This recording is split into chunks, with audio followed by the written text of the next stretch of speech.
Hola, hola, ¿qué tal? ¿Cómo les va? Muy buenas noches. Bueno, gracias por estar y bueno, como todas las semanas, llevando un poco de luz a todas aquellas empresas, más que nada de todo el país, que bueno, recorremos mucho junto a Luciano, mi socio, y vemos este problema que vamos a hablar hoy. Esto se ve muchísimo. Esto que vamos a hablar hoy es algo filtro porque obviamente nadie planifica, ¿sí? Nadie. Así que bueno, vamos a agradecer a todos los que se van incorporando, gracias por estar. Y hoy vamos a hablar, como bien dice, el protocolo de la empresa familiar. Y pareciera ser que cuando vamos de familia, bueno, no, pero ¿para qué hacer acuerdos? ¿Para qué meternos en un asesoramiento jurídico, empresarial? ¿O para qué? Si es el negocio de papá, es el campo de mi hermano, siempre voy a confiar en ellos. Sí, perfecto, pero hay un gran problema. Justamente en las familias es donde aparecen los problemas por no dejar las cosas bien claras, los papeles, los documentos y el protocolo, el pacto de tu empresa familiar. Por eso, si tenés ganas de escucharme, escúchame ahora. Bueno, gracias. Hola Fanny, ¿cómo estás? Gracias por estar. Bueno, a ver, ¿qué sucede? Sucede que empresas familiares es un gran tema, es el 90% prácticamente de todas las empresas que hay en nuestro país son familiares. Por eso elegimos digo con Luciano, porque bueno, él está en viaje, también hizo un vivo antes y por eso no salió conmigo. Ya pronto haremos uno juntos nuevamente, que siempre lo hacemos. Y con Luciano siempre decimos esto, bueno, el 90% de las empresas son familiares, entonces, ¿por qué no hablar de este tema? Este tema que nadie lo toma en cuenta, este tema que da para mucho, este tema que hace que las empresas tengan un caos y un desorden si no planifican.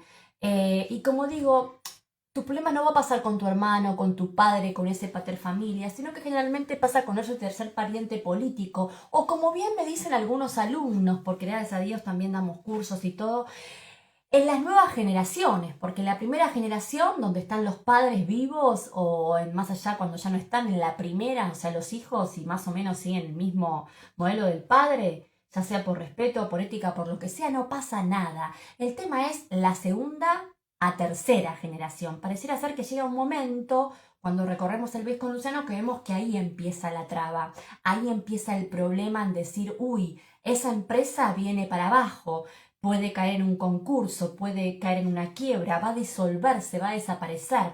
¿Y por qué? Porque no hacen un buen protocolo en la empresa familiar. Entonces vamos a hablar de este tipo de acuerdo, porque no es el único, hay otros acuerdos que ya hemos hablado en otros vivos y que vamos a volver a hablar, que tiene que ver con acuerdos entre socios, acuerdos privados, es decir, no van a formar parte del estatuto, o si, por ejemplo, si fuera un tipo societario específico como las SAS, Sociedades por Acciones Simplificadas, aquel que es abogado o que me está escuchando, sabe que es el único tipo societario que podría incluir estos acuerdos y obviamente está en el estatuto. Pero por lo general, en el estatuto hay alguna que otra cláusula, pero por lo general el estatuto marca la relación del socio con la sociedad y nada tiene que ver con la relación entre socios. Y ahí me importa que hoy escuches esto, la relación entre socios. ¿Dónde voy a pactar? ¿Dónde voy a hacer un acuerdo en el cual yo vea quién ingresa a mi empresa, quién se queda con los dividendos, ¿no? Porque siempre hay un hermano que dice yo quiero todos los dividendos para mí y no hizo nada,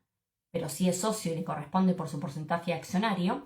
Y otro hermano dice me la paso haciendo todo en la empresa y también quiero los dividendos para mí. Entonces, el tema de los dividendos, si es mucho, si es poco, si me están robando dividendos o no, el tema de, obviamente, cómo financio el crecimiento, qué pasa si la empresa empieza a funcionar bien, qué pasa con esa segunda generación o tercera que tiene que mantener esa ganancia que realmente va muy bien esa empresa, pero que se empieza a perder la empresa por no haber hecho esto, una planificación justamente en la empresa familiar.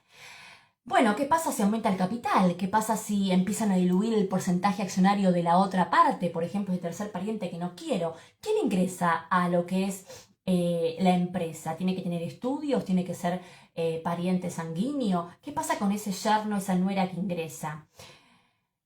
Bueno, ¿cómo transitamos pasar a la segunda o tercera generación? Que es el gran problema que vemos nosotros. ¿Cuál es la política, ¿no?, de los recursos humanos? ¿Cómo son los empleados? ¿Quiénes trabajan? ¿Quiénes no?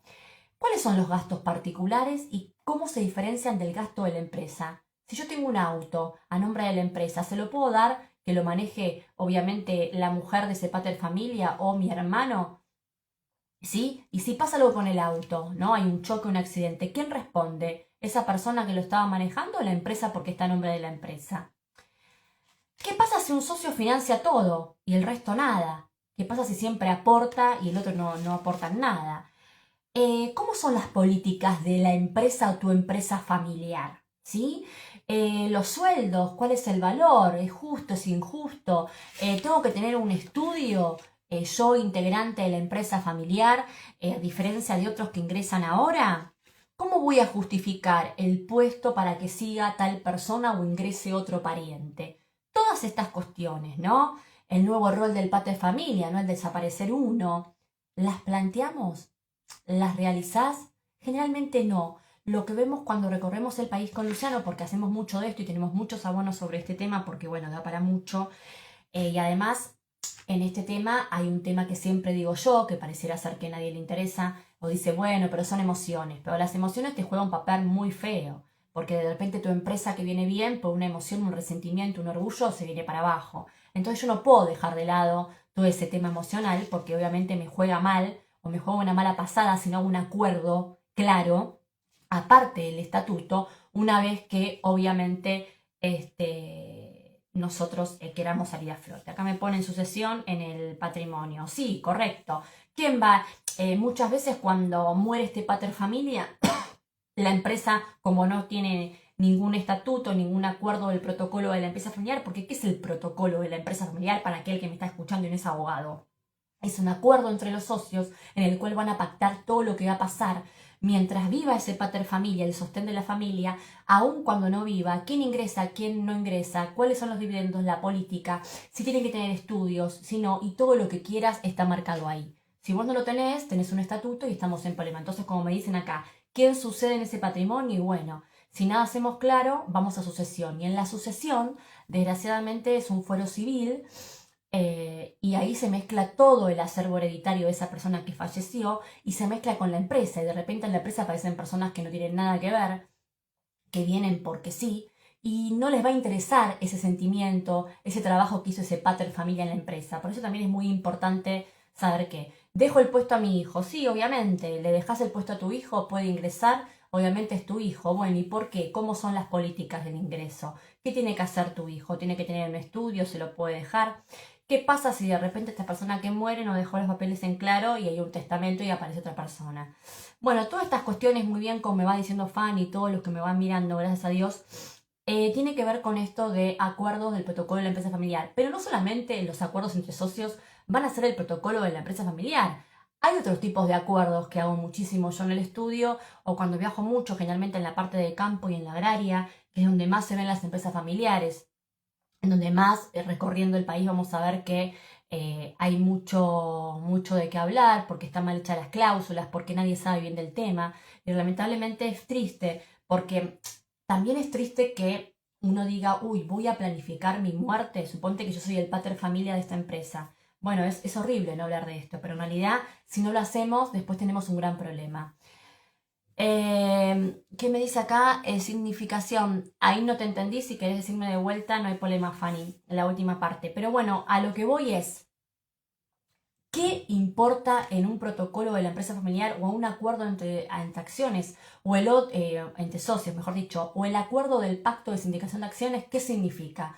Es esta empresa familiar que de repente hay una mayoría X y siempre nos damos cuenta de que esa mayoría a la minoría, que generalmente puede ser mi cliente, lo tiran abajo, nunca tiene voz en ese directorio si llega a ser accionista y director al mismo tiempo. Entonces, si hay un acuerdo del pacto de sindicación de acciones, es aquel por el cual trata de bloquear a esa minoría, él trata de tener siempre ese poder, por así decir. ¿Son acuerdos válidos? Me van a decir, porque en cierta forma me están bloqueando a una minoría. Sí, si obviamente no viola el estatuto, no viola la ley, y todas estas cuestiones son válidos.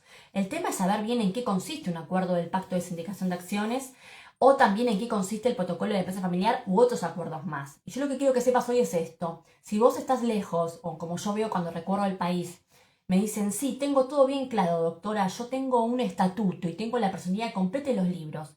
En realidad yo digo, no tenés en claro nada, porque están los libros, que los libros nada dicen, o aún teniendo los libros claros, que yo lo que significa en mi vocabulario de abogada que sea claro significaría que tengas todo al día, que cuentes la historia como es, ¿no? De lo mínimo a lo más importante, porque generalmente nadie cuenta todo. Entonces, primero suponte que lo tengas todo en claro. ¿Hiciste un acuerdo del protocolo de la empresa familiar? ¿Hiciste un pacto de sindicación de acciones? ¿Te asesoraste con un abogado? ¿Te lo hizo un contador? Con todo respeto, no pasa nada, pero estos temas son muy delicados. Y bueno, esto es lo que tengo que explicarte a vos hoy, porque es muy delicado, porque podés salvar tu empresa y porque también nosotros hacemos eso.